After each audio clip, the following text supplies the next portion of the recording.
তো কৃষ্ণা ইজ ভক্তবৎসল। কৃষ্ণকে, কৃষ্ণ হচ্ছে ভক্তবৎসল, হ্যাঁ না? ভক্তবৎসল মানে যে শুধু নিজের ভক্তর কিভাবে তার রক্ষা করবে, তার ও ছাড়া কৃষ্ণ আর কিছু ভাবে না। যেমনি আমরা বলি কি ভগবান আমাদের কথা শোনে না কেন, আমাদের এত কষ্ট দেখে না কেন।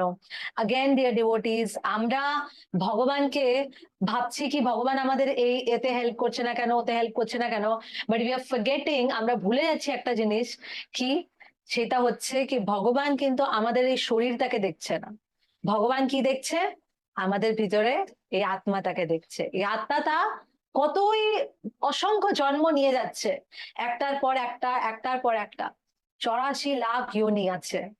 কোনো সময় আমরা বৃক্ষ বনেছি, কোনো সময় জলচর বনেছি, কোনো সময় পশু পাখি বনেছি, কত কিছুই না। কিন্তু আর ভগবান সব বারে আমাদের সঙ্গে সঙ্গে পরমাত্মা রূপে আমাদের সাথে যাচ্ছে।